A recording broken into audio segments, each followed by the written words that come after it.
going on, y'all? This is Megaman. I just want to thank you for tuning in.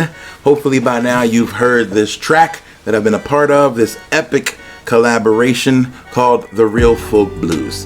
Today I decided to break down my verse on that and tell you what it meant to me with a little bit of background.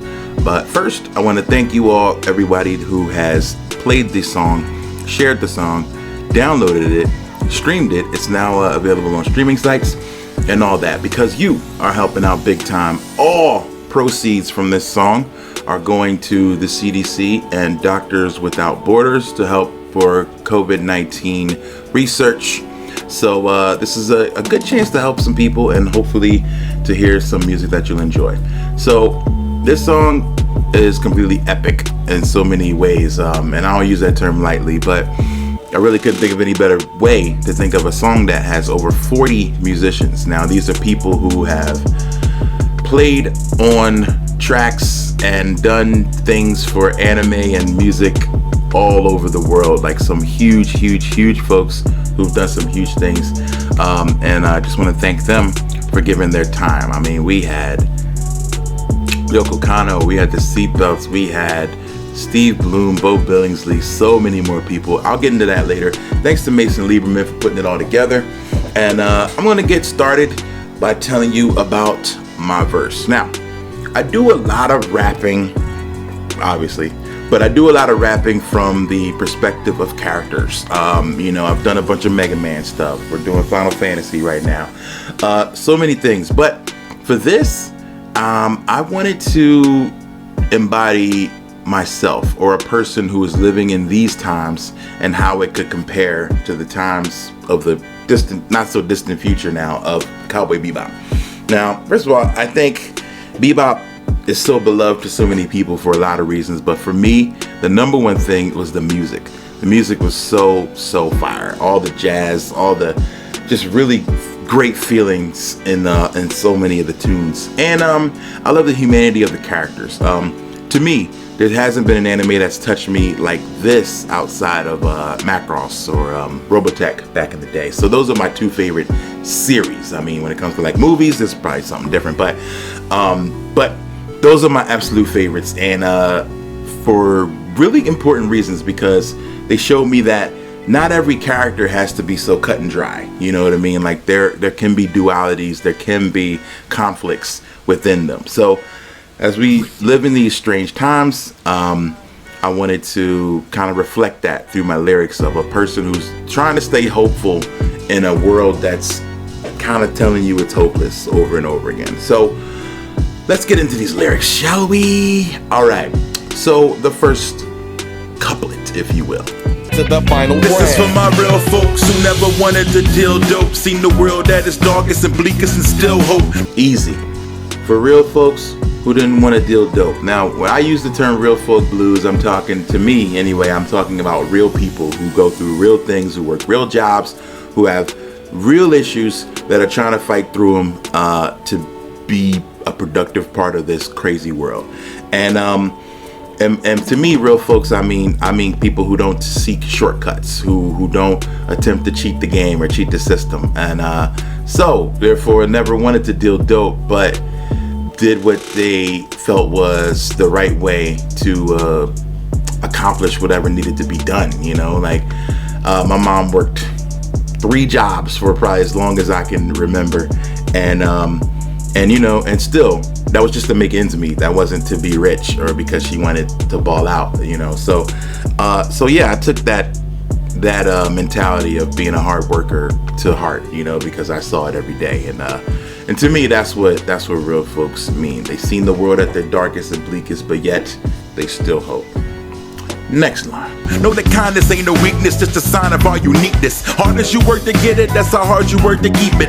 This is a fun one because I got to do a bit of a throwback or a callback. If anybody's been listening to me since the beginning, that line, hard as you work to get it, that's how hard you work to keep it, is from my very first album. There was a song called Tainted Love.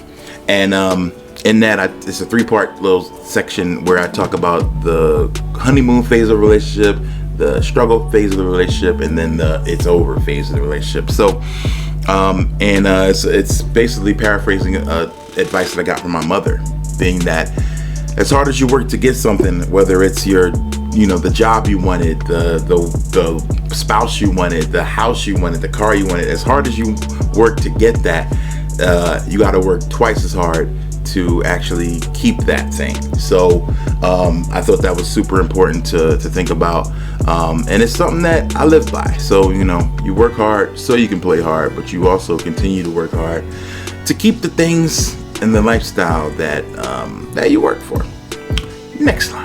Not a secret, I just rap to offset my setbacks, trying to get the bounty like I'm jet black. I like this one a lot. I just rap to offset my setbacks. Now, being a person who writes, or any creative could probably tell you that creation is not easy, and creating when you don't want to create is probably the hardest thing in the world. But there's a deeper feeling inside of you where you have to, and if you feel like you have to create, then I think that that's a person that is kind of destined for greatness, because if you didn't have this outlet, whether it would be building or writing or singing or playing an instrument, then you'd probably literally go crazy. Like, it's your therapist, it's your diary, it's your the thing that calms you down, music that soothes the savage beast. I just found out by playing a game of Jeopardy on Genesis that the saying is not, did you know this? That the saying is not soothe the savage beast, it's soothe the savage breast. But for some reason we took it and changed it over years. But it's actually the savage breast. Very interesting. Anyway, so in order to soothe the savage breast, you need music, you need creation, you need those gears turning. And sometimes the world can inspire that, which is what happened here. Next line. So respect that, qualify you like a Mike Eagle, rapping for my people, leave the mic smoking like I'm Spike Spiegel. This is fun. Anytime I get to shout out my friends, I'll take that opportunity. So my good friend Open Mike Eagle, one of my favorite people as well as musicians, has a song called Qualifiers. And in Qualifiers, he's boasting, but like in the non-boastiest way possible. Let's play a little bit of it. We the best mostly, sometimes the freshest rhymers.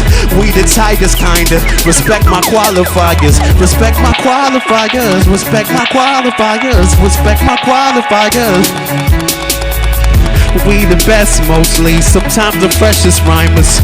We the tightest kinda. Respect my qualifiers. Respect my qualifiers. Respect my qualifiers. Respect my qualifiers. It's a banger, right? So anyway, that's really what I wanted to do in this, because as a rapper, at least coming from the battle scene, like myself, I know Zaid and others have come from that scene, Substantial as well. We're always trying to prove ourselves as being the greatest battler, or the punchiest, the wittiest, and it's not always a call for that. And sometimes you can just kind of tell your story, but do it in such a creative way that people can feel you and you can impress your peers, which is, I think, what we all want to do. So anyway, and one of those ways is when you use the microphone as a weapon. We talk about that a lot, that as an artist or as a writer, your pen, your instrument, becomes your weapon, and your weapon against foolishness. So in this case, my weapon is the mic. So I mean, you can see it kind of resembles a gun, right? Like, so in this sense, when I say I leave the mic smoking, that's a tribute to Rakim, one of the greatest rappers of all time, who said, "I ain't no joke, I never let the mic smoke. I just slam it when I'm done and make sure it's broke." So basically, I'm taking that adage of using the microphone as a gun. You leave the mic smoking after you've discharged it, obviously, like Spike. Alright, so the next line. They say business and pleasure, it don't mix, but when I'm with my real folks, there ain't no need to code switch. When I'm feeling hopeless, my folks keep me focused. Fade with the Austria 45, we don't miss. They say business and pleasure, it don't mix. Well, then how do you explain this song being made? You get 40 people together. These people I consider business people. Some of them are friends. And so how are you able to get business and pleasure together? But for a great cause, it can mix. And that's when I got a chance to mention a term that I've been wanting to put into music, but I haven't been able to in a long time, is code switching.